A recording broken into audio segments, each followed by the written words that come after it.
아멘.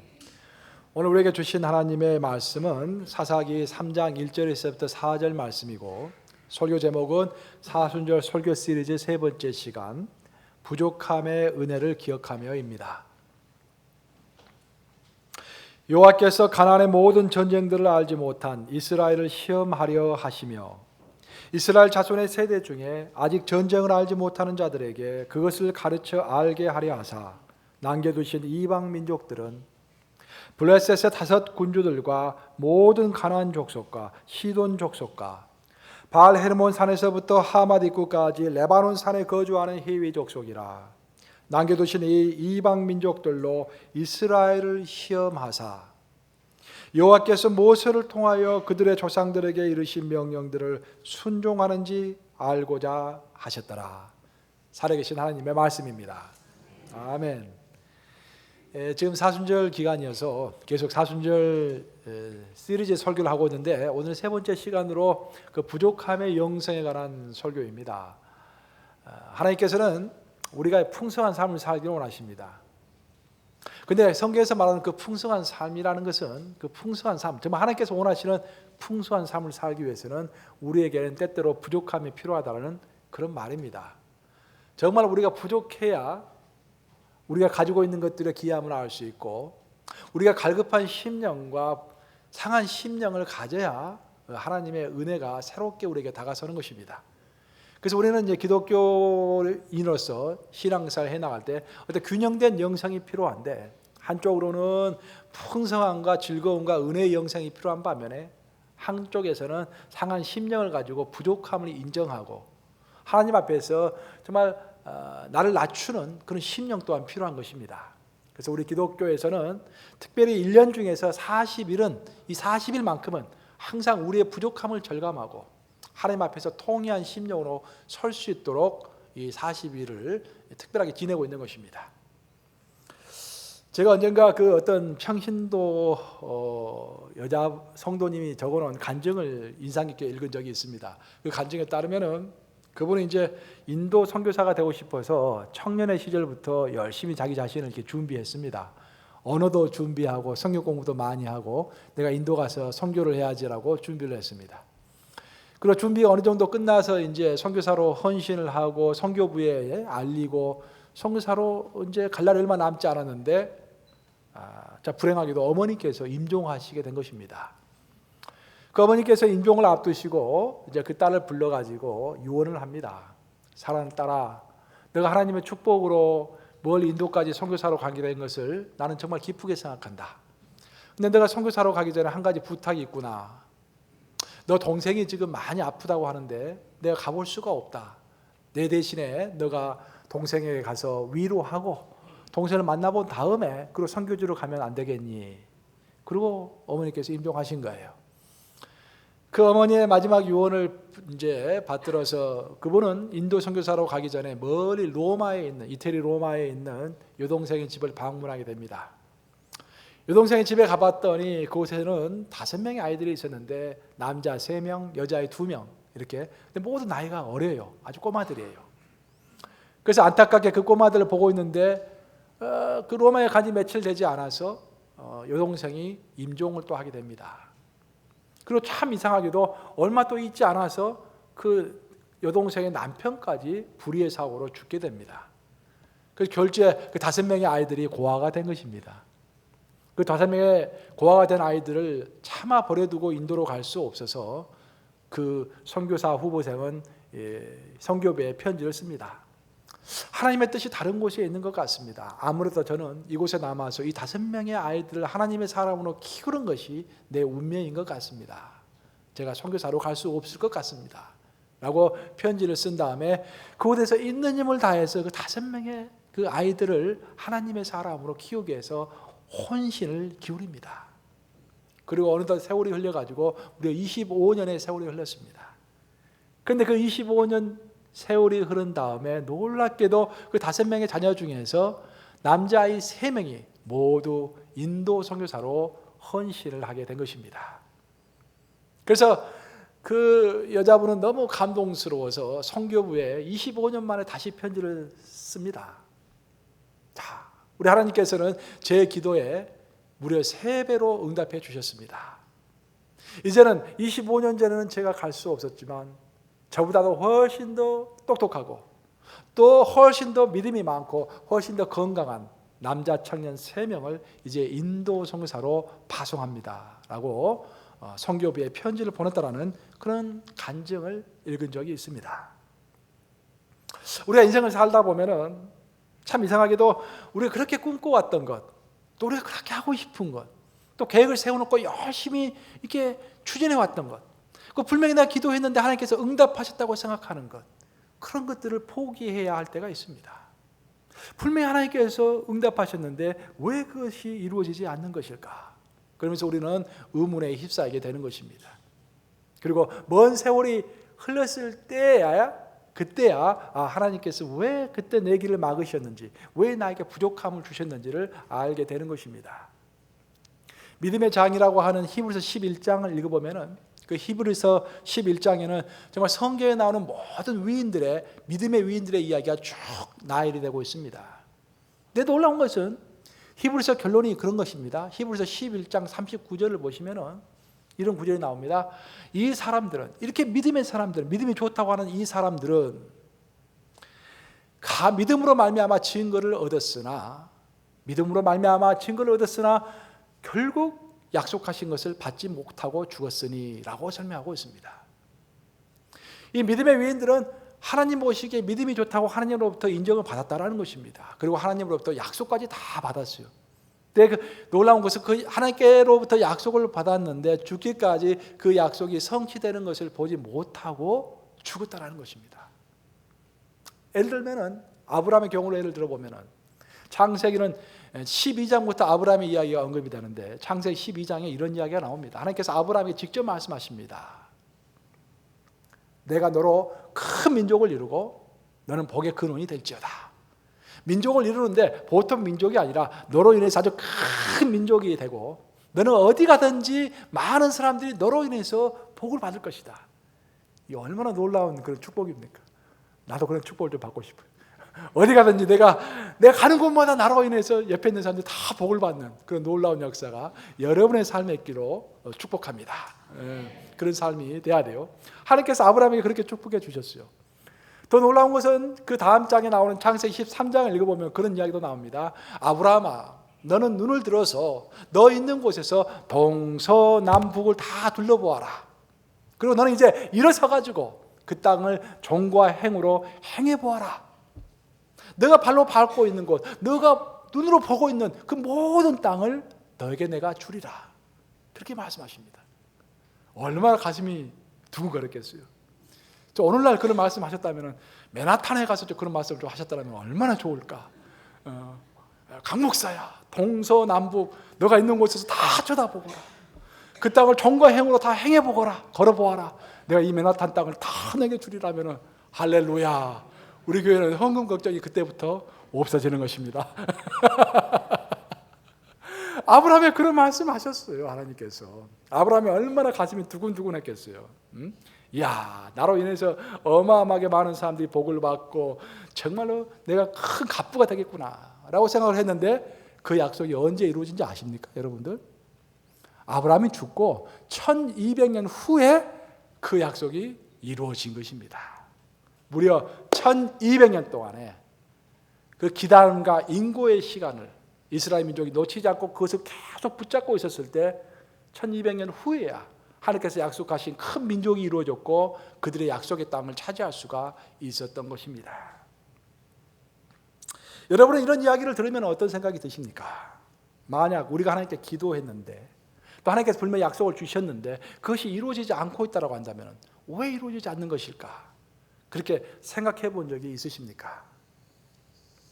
지금 우리는 사순절을 맞이해서 40일 동안 특별 새벽 기도를 하고 있어요. 정말 여러분들 감사합니다. 40일 동안 특별 새벽 기도를 하니까 저도 힘들어요. 근데 여러분들 얼마나 힘들까라는 생각을 합니다.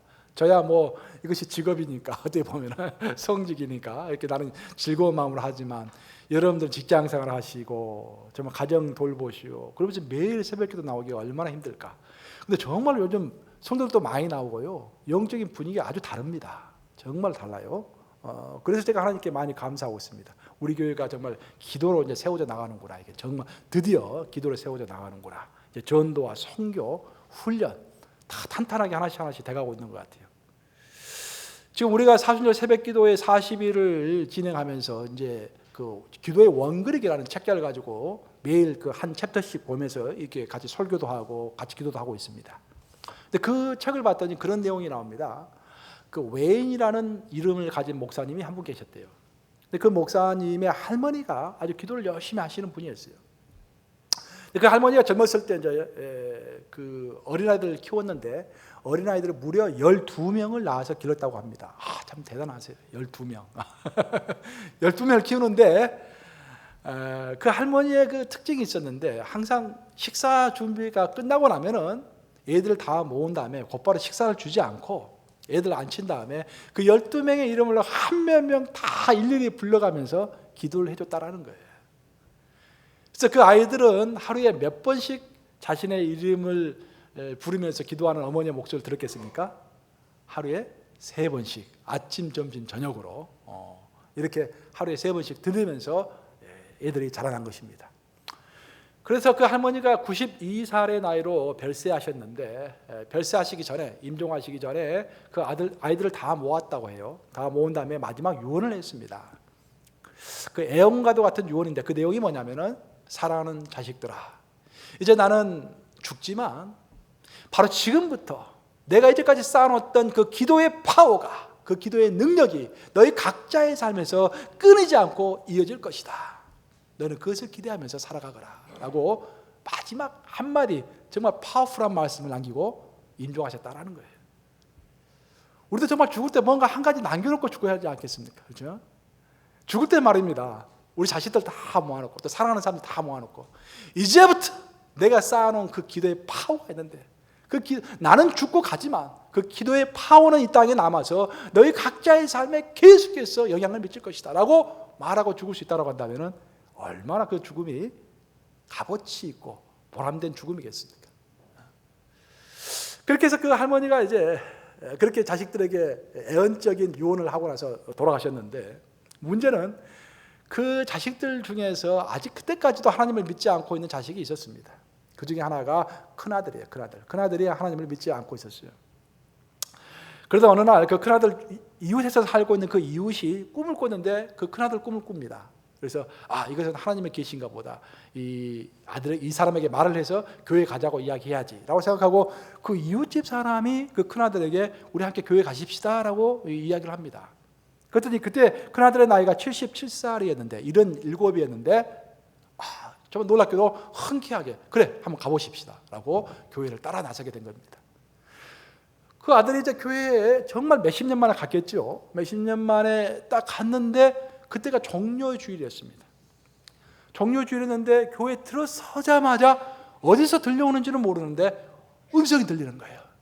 그 음성이 어떤 음성이냐면은 어머니가 살아생전에 자신의 이름을 부르면서 이렇게 기도했던 그 음성 그대로가 귀에 짱짱하게 들리는 것입니다. 아들 깜짝 놀랐어요. 아니 이 음성이 어디서 들려오는 것인가?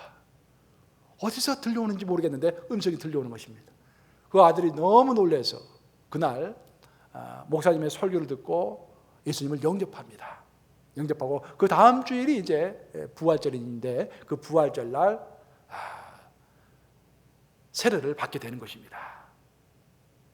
사랑하는 여러분, 이처럼 우리의 기도는 사라져 없어지는 법이 없습니다. 기도라는 것은 쌓여지는 것입니다. 개인의 기도도 마찬가지고 교회의 기도도 마찬가지입니다. 언제 우리 누육감육을 하나님께서 사용하실 것인가? 언제 우리의 인생에 뱉을 날이 오고 정말 의미 있는 그런 삶이 도래할 것인가? 그것은 우리가 쌓아놓은 기도에 기초하는 것입니다. 우리가 기도를 드리면 그 기도는 하늘나라로 올라가서 다 쌓여진 다음에 우리가 알지 못하는 3차원의 세계를 벗어나는 시공간을 벗어나는 공간으로 그 기도가 옮겨집니다. 왜냐하면 우리 하나님께서 3차원의 공간을 또 시차를 벗어난 4차원의 세계에 계시기 때문에 그쪽으로 기도가 옮겨져 가는 것입니다. 근데 여기서 한 가지 우리가 잊지 말아야 할 것은 우리가 쌓아놓은 기도가 응답이 언제 될 것인가? 그것은 아무도 모른다는 것입니다. 그 응답의 가장 좋은 시기는 우리 하나님만이 알고 있기 때문에 그 하나님께서 가장 좋은 시기에, 우리에게 유용한 시기에 그 기도를 응답하신다라는 그런 내용입니다. 여러분들이 함께 오늘 읽은 본문 내용이 바로 그런 내용입니다. 이스라엘 민족은 오랫동안 그들의 약속의 땅을 위해서 기도했습니다. 하나님, 우리 조상 아브라함에게 약속하신 것이 언제 도대체 이루어지는 것입니까? 하나님께서 출애굽시킨 다음에 홍해바다를 가르칠 때는 이야, 이제 조금만 기다리면은 한 달만 기다리면은 이제 드디어 우리가 약속의 땅을 차지하구나라고 기뻐할 때였습니다. 그런데 그게 40년 걸렸죠. 그래도 40년 견뎠습니다. 견디고 드디어 약속의 땅으로 이제 들어갔습니다. 이야, 이제는 약속의 땅을 다 이제 차지하구나. 근데 약속의 땅에 들어갔는데도 하나님께서 그 땅을 다 주시지를 않는 것입니다. 오늘 본문 내용이 그런 거예요. 약속의 땅까지 그렇게 오래 기다려서 약속의 땅까지 들어갔음에도 불구하고 하나님께서는 100% 다 주시지 않고 어떤 땅은 주시지 않는 것입니다. 의도적으로 주시지 않았다라는 그런 이야기입니다. 이스라엘 땅을 보시면은요, 이스라엘이 있으면은 이스라엘은 서쪽은 지중해 쪽에 인접해 있는 해안가입니다. 그리고 동쪽으로 갈수록 산간 지역입니다. 그러니까 땅이 서쪽으로 갈수록 굉장히 기름지고 좋고 농사를 짓기 좋은 땅이고, 이 동쪽으로 갈수록 이제 굉장히 거친 땅입니다. 광야가 나오고 산이 나오고 돌밭이 나오고 그런 땅이에요. 근데 이스라엘 민족은 여호수아를 앞장 세우고 이제 약속의 땅에 쳐들어갔는데, 야, 하나님께서 이제 다 주시겠구나라고 했는데 웬걸 서쪽은 전혀 손댈 수가 없는 거예요. 이스라엘 민족이 차지한 땅은 전부 오른쪽에 있는 땅입니다. 동쪽에 있는 땅입니다. 산간 지역에 있는 정말 척박한 땅만 주신 거예요. 그래서 그들은 시도했어요. 왼쪽 땅을 차지하려고. 그런데 하나님께서 여리고 성의 기적을, 서쪽 땅을 정복하려고 할 때는 그런 기적을 베풀어 주시지 않는 것입니다. 하나님께서 막으시는 거예요. 도대체 왜 그럴까? 그 서쪽 땅은 누가 차지하고 있었냐면은, 가나안 땅에는 7 족속이 있었는데 그 7 족속 중에서도 가장 거친 족속이 블레셋 족속, 가나안 족속, 히위 족속입니다. 그 가장 거친 족속들이 그 가장 기름진 땅을 딱 차지하고서 이스라엘 민족을 꼼짝 못하게 하는 것입니다. 왜 그럴까? 그 이유에 대해서 하나님께서 설명해 주신 부분이 바로 오늘 본문인 것입니다. 오늘 본문에 따르면은 하나님께서는 그들이 하나님께서 이렇게 부족하게 주셨음에도 불구하고 어떻게 행동하셨는지를 보기를 원하셨습니다. 그리고 정말 그들이 하나님을 사랑하는 이유가 땅을 주셨기 때문에 사랑하는 것인지, 그 어떤 것을 주시지 않음에도 불구하고 사랑하는 것인지, 그것을 시험하고 보기 위해서 그들에게 그 땅을 허락하지 않았다라고 오늘 본문은 명확하게 설명을 하고 있는 것입니다. 한마디로 말하면은 하나님께서는 우리의 믿음을 좀 더 깊게 하기 위해서, 또 우리의 믿음을 완성시키기 위해서 때로는 우리에게 불충분한 것을 주시면서 기다리게 하신다라는 것입니다. 기다리게 하시는 거예요. 불충분한 것을 주시면서. 우리는 당장에 하나님께서 약속하신 것을 100%를 당장에 받고 싶어 합니다. 그런데 하나님께서는 70 내지 80%만 주시는 거예요. 뭔가 남아있는 것이 있는 것입니다. 근데 놀라운 것은 그 남아있는 것이 있기 때문에 우리가 더욱더 갈급한 심령을 가지고 하나님 앞에서 겸손하게 계속 하나님을 의지하게 되는 것입니다. 결국 사도 바울이 고백했던 것이 이 고백입니다. 사도 바울은 몸이 약했습니다. 그래서 하나님께 기도했어요. 내 몸을 튼튼하게 해주시옵소서. 주의 종에 가서 주의 복음을 전파해야겠는데 튼튼한 몸이 있어야겠습니다. 주여, 제 몸을 치료해 주시옵소서. 사도 바울은 죽은 자도 살렸고 병든 자를 다 치유했던 사람입니다. 그래서 자기 몸 하나 건강하는 거 큰 문제 없을 것 같아서 하나님께 기도했습니다. 근데 하나님께서 들어주시지 않았어요. 대신 하나님은 사도 바울에게 다른 것은 다 주셨습니다. 지식도 주셨지, 지혜도 주셨지, 언변도 주셨지, 열정도 주셨지, 담대함도 주셨지, 하나님의 계시도 주셨지, 은사도 주셨지, 다 주셨어요. 근데 하나님은 하나는 주시지 않은 거야. 건강은 주시지 않았습니다. 왜? 건강까지 주면은 너는 자만해진다. 그 때문에 내가 건강은 주지 않는다. 그것을 깨달아 알고 사도 바울이 고백했던 것입니다. 고린도후서에 나오죠. 내 몸에 가시가 있는 이유는, 하나님께서 그것을 거두어 가시지 않는 이유는 그것까지 있으면은 어마어마한 계시와 능력을 받은 내가 자고해지기 때문에 하나님께서 의도적으로 나에게 부족함을 허락하여 주신 것이다 라는 것입니다. 우리가 아무리 모든 것을 다 갖고 싶어도 하나님께서는 우리에게 그것이 유익이 되지 않다고 생각했을 때는 어떤 한 부분은 우리에게 주시지 않는 것입니다. 우리가 갈라디아서 5장을 읽어보면 성령의 9가지 열매가 나옵니다. 갈라디아서 5장 22절과 23절입니다.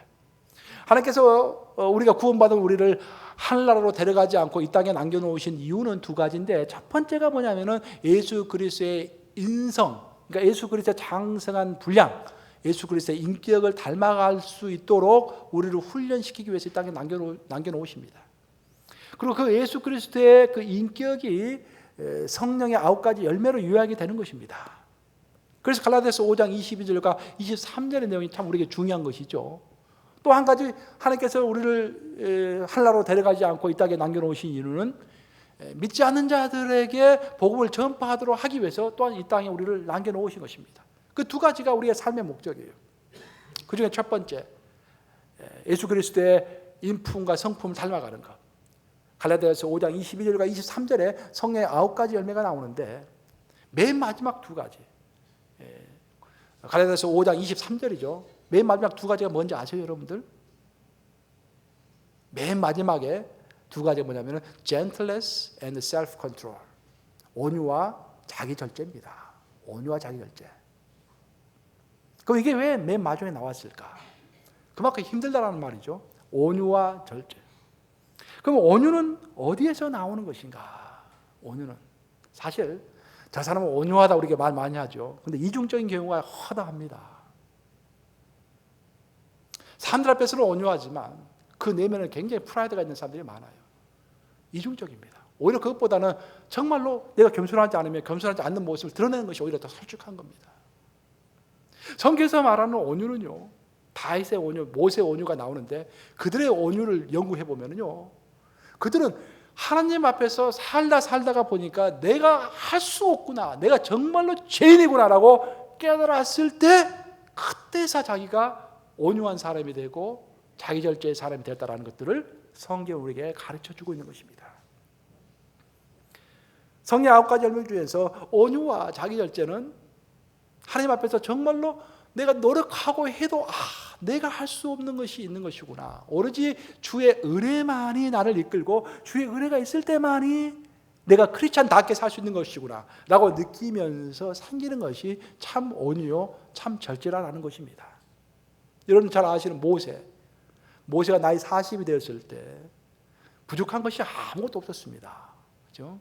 왕궁에서 교육을 받았고 훤칠한 키에 아주 미남에다가 지식도 많았지 너무 인기가 있었을 것 같아요. 근데 그런 스스로가 온유한 사람이라고 생각했고 스스로가 아주 정의로운 사람이라고 생각했습니다. 세상적인 눈으로 봤을 때는 정의로웠죠. 정의로웠기 때문에 자기는 왕궁에서 살면서 밑바닥에서 고생하고 있는 자기 동족을 보면서 자기의 그 왕궁 생활을 다 버리고 그 밑바닥 삶을 사고 있는 내 민족을 구해야겠다라고 나섰던 거 아닙니까? 사람들은 그를 열광했을지도 모르겠습니다. 이 사람이야말로 정의로운 사람이고 온유한 사람이고 자기 절제가 있는 사람이다. 하지만 그는 하나님을 만난 경험이 없기 때문에, 자신이 한번 깨진 경험이 없었기 때문에 민족을 위해서 일한다고, 정의를 위해서 일한다고 하면서 사람을 죽이는 역사를 만들어냈던 것입니다. 모든 것이 다 있는 사람, 부족함이 없는 사람은 온유해질 수가 없습니다. 성경에서 말하는 온유라는 것은, 여러분 잘 들어보세요. 성경에서 말하는 온유라는 것은 내가 만들어내는 온유가 아니라 하나님 앞에서 절대적으로 한번 깨어지고, 내 꿈이 그렇게도 준비했음에도 불구하고 내 꿈이 안 되고, 내가 그렇게 치밀하게 계획을 세우고 그렇게 기도하고 일을 했음에도 불구하고 이루어지지 않을 때, 내가 아무리 영적으로 노력하고 내가 아무리 육신적으로 노력하고 내가 아무리 마음을 기울여서 노력해도 되지 않는 것이 있는 것이구나 라고 느꼈을 때, 이것이 하나님만이 할 수 있는 것이구나 라고 느꼈을 때 정말 하나님 앞에서 겸손해지면서 온유가 승한 사람이 그제서 되는 것입니다. 결국 부족함이 우리를 깨트리고 그 깨트리는 가운데서 하나님 앞에서 겸손해지면서 온유가 우리 가운데 찾아오는 것입니다. 나는 다윗이 쓴 시편 52편을 참 좋아합니다. 시편 51편에 읽어보면 그런 유명한 구절이 나오죠. 하나님께서 찾으시는 제사는 상한 심령이시라. 우리가 예배드리고 하나님 앞에서 기도드릴 때 기쁜 마음으로 흥겨운 마음으로 하는 것도 중요하지만 하나님께서 정말 귀를 기울이시는 기도, 정말 하나님께서 흠행하시는 예배는 정말 내가 상한 심령이 되어가지고 주님 내가 어떻게 할 수가 없습니다. 내가 정말 힘듭니다. 그 심령을 가지고 나오는 그런 브로큰네스죠. 깨어짐, 상한 심령. 그 심령을 가지고 나오는 자들을 하나님께서 기뻐하시고 들으신다라는 거예요. 우리가 예수님 삶을 연구해 보면은 예수님께서 이제 육신을 입고 하늘나라에서 이 땅에 오셨잖아요. 그래서 모든 사람들 다 사랑하셨어요. 여기 있는 사람들 다 사랑하십니다. 이제 하나님께서, 예수님께서. 근데 놀라운 것은 예수께서 모든 사람을 사랑하셨기 때문에 모든 사람을 다 이렇게 육신을 입고 계실 때 다 모든 사람들의 말에 귀를 기울이지는 않으셨어요. 예수께서는 길을 가시다가도 어떤 특정한 사람 앞에서만 스탑을 하셨습니다. 그럼 예수님께서 어떤 사람 앞에서 스탑하시고 그들의 음성에 귀를 기울이셨는가? 절대적으로 나타나는 공통된 점은 뭐냐면은 절망에 빠져가지고 desperation, 정말 절망적인 심령으로 예수님의 옷자락을 만진 사람, 주여 나를 치유하여 주시옵소서, 내 눈을 뜨게 해 주시옵소서, 절망적으로 부르짖었던 그 사람들 앞에서만 예수님께서 스탑하셨어요. 풍성해가지고 그냥 뭐 가질 것 다 가진 사람 앞에서 예수님 그냥 지나치셨습니다. 오늘날은 어떨까요, 여러분? 오늘날 어떤 사람이 어떤 기도에 하나님께서 특별하게 귀를 기울이시고 어떤 사람의 인생에 하나님께서 특별하게 스탑하시고 그들 인생에 관여하실까요? 성경의 답은 아주 명확합니다. 시편 51편도 그렇고 예수님의 생애도 그렇고 brokenness와 desperation, brokenness, 깨진 심령, 상한 심령, desperation, 절망적인 절박함, 그 두 가지가 바로 하나님의 시선을 우리의 인생에 집중시키게 만드는 것입니다. 그래서 사순절이 필요한 거예요. 특별히 사순절 이 기간 동안에 40일 동안에는 우리가 나의 못남을 절박하게 생각하면서 내가 하나님의 은혜가 없으면 어떻게 해낼 수가 없습니다 라고 그 깨어진 심령으로 하나님께 부르짖는 것입니다. 이렇게 브로큰네스와 데스퍼레이션 두 가지를 내가 이야기했는데 깨어진 상한 심령, 깨어진 심령과 절박함. 근데 이것은요 결국 우리의 부족함에서 나오는 것입니다. 잘난 사람, 풍족한 사람은 절대로 이렇게 내가 깨어진 심령을 가지고 절박한 심령으로 하나님의 옷자락을 잡을 수가 없어요. 이미 내가 갖고 있는 거 다 갖고 있는데 뭐 주일예배 한 번 안 나와도 큰 지장 없는데 뭐 이렇게 그렇잖아요. 왜 주일예배 열심히 나와요, 여러분들? 열심히 나오시는 분들 특징이 있어요. 절박하기 때문에 열심히 나오는 것입니다. 설교 말씀도요. 내 마음에 달려있는 거예요. 어떤 말씀 하시든지 누가 말하든지 절박한 심령을 가지고 있는 사람들은 너무너무 큰 은혜를 받아요. 근데 내 심령이 풍요롭고 뭐 하면 비판적인 시각만 가득 들어있는 거예요. 이 마음속에. 돌밭입니다. 돌밭. 그 모든 것이 어디서 결정이 되는가? 부족함에서 결정이 된다라는 것이에요. 한나가 기도했을 때 하나님께서 응답하시고 들으셨다고 되어 있어요. 한나 기도를 하나님께서 특별히 들으셨다고 했어요. 하나님께서 특별히 한나 기도를 들으셨기 때문에 사무엘 선지자를 통해서 이렇게 말씀하시죠. 그럼 한나 기도가 왜 하나님께 상달이 되었는가? 한나는 자기의 능력으로 애를 낳을 수가 없었습니다. 자신의 부족함입니다. 애를 낳을 수 없는 그 부족함 때문에 하나님께 절박하게 부르짖는 거예요. 그래서 하나님의 눈길을 사로잡을 수가 있었던 것입니다. 베드로는 어떻습니까? 베드로는 교회 최고 지도자였어요. 그죠? 그저 그는 죽을 때 교회 최고 지도자답게 아주 웅장하게 죽지 않았어요. 그는 십자가에 거꾸로 매달려 죽었습니다. 왜 그렇게 비참하게 스스로 그렇게 겸손하게 죽었을까요? 그는 이미 예수님을 3번이나 부인한 정말로 못난, 사람들은 자기를 교회 최고 지도자라고 따르지만 정말로 예수님 앞에서는 자신의 그 부족함, 영성의 부족, 기도의 부족, 능력의 부족, 그것을 절감했기 때문에 나는 그런 영광을 받을 자격이 없는 사람입니다라고 십자가에 거꾸로 매달려 죽었던 거예요. 나는 목사도 똑같다 생각합니다. 만약 제가 이미 알 것 다 알고 나 정말 똑똑한 사람이고 하나님께서 나에게 큰 능력 주셨다라고 내가 생각하는 그 순간부터 어떻게 내가 겸손해질 수 있겠습니까? 어떻게 내가 브로큰 하트를 가지고 또 desperation, 절박함을 가지고 하나님 앞에 나설 수가 있겠습니까? 내가 해도 안 되는 것이 있는 거야. 내가 성도들 다 사랑하려고 해도 정말로 하나님께서 원하시는 만큼 사랑할 수 없는 성도가 있는 겁니다. 용서하려고 해도 어려운 것들이 있죠. 목사로서 인간의 한계를 느끼는 것입니다. 내가 뭔가 파워를 내고 싶은데 그 파워가 나가지 않는 거야. 왜 파워가 나가지 않는 것일까? 연구하게 되는 것입니다. 내가 이게 부족하구나. 이래서 하나님의 파워가 제대로 나가지 못하는 것이구나. 그런 것들을 내가 부족함을 느끼기 때문에 하나님 앞에서 더 무릎을 꿇게 되는 겁니다. 우리가 구약을 읽어보면 아주 명장면들이 몇 가지 나오는데 그 중에 아주 명장면 중에 하나가 뭐냐면 요사밧 왕의 이야기입니다. 요사밧 왕 때 전쟁을 하게 되는데 모압과 암몬 족속들이 그들을 치겠다고 몰려오는데 정말로 홍수처럼 밀려왔습니다. 그 숫자가 너무너무 많아가지고 바다에 모래알처럼 그냥 밀려오는 거야. 홍수처럼 밀려오는 거야. 요사밧이 어찌할 바를 모릅니다. 자신의 능력이 부족해요. 왕으로서 능력이 부족입니다. 그때 선포했던 게 어린아이까지 전부 모이라고 그랬습니다. 애들 사람들 전부 모였어요. 전부 모아놓고 금식하라고 그랬어요. 금식하면서 울부짖어 기도하라고 그럽니다. 그리고 울부짖어 하나님께 기도하는 것입니다. 왕으로서 능력이 안 되는 거예요. 막아낼 수 있는 능력이 안 되는 것입니다. 그때 정말 겸손하게 되고 자기가 머리를 다 풀고서 제 옷을 입고서 하나님 앞에서 울부짖으며 금식하며 기도했던 것입니다. 그때 어떻게 됐습니까? 하나님께서 응답하셔가지고 모압과 암몬 족속을 기적적인 방법으로 싹 없애버리시죠. 이런 모든 능력과 파워가 다 어디서 나오는 것입니까, 여러분? 자기의 부족함을 겸손하게 하나님 앞에 고백할 때 그때 우리의 삶에서 능력이 드러나는 것입니다. 그러니까 항상 우리는 돌아봐야 돼요. 내 심령이 지금 어떤 상태에 있는 것인가? 이 말씀 마무리합니다.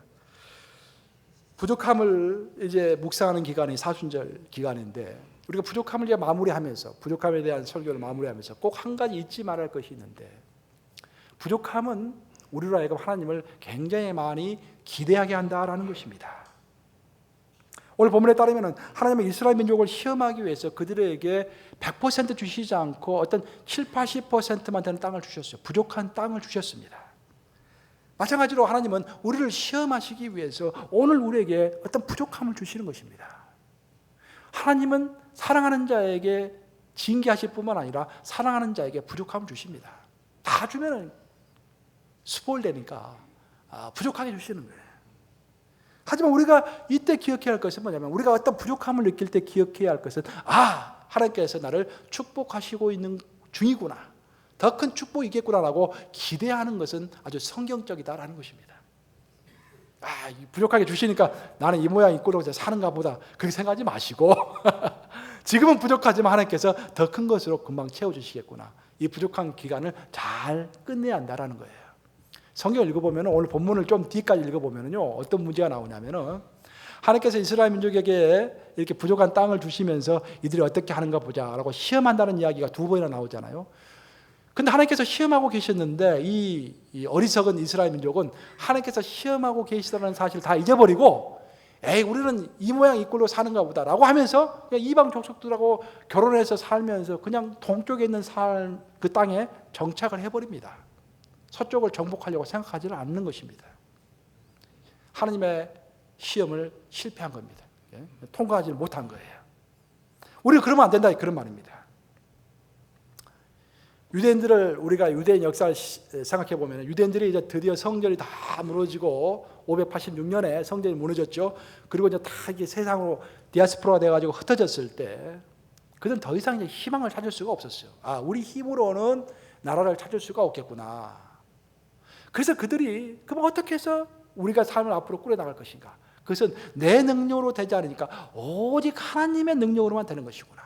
그리고 내 대해서는 할 수 없겠구나. 그러면 내 자손 대해서 될 수가 있겠구나. 그래서 그들이 시도한 게 뭐냐면은 디아스포라가 된 이후부터 그들은 자신의 자식들이 4살이 되는 해부터 4살이면 이제 인지 능력이 좀 생기니까 4살 때부터 하루에 3시간씩 모세 오경을 전부 외우도록 훈련을 시키신 겁니다. 훈련을 한 겁니다.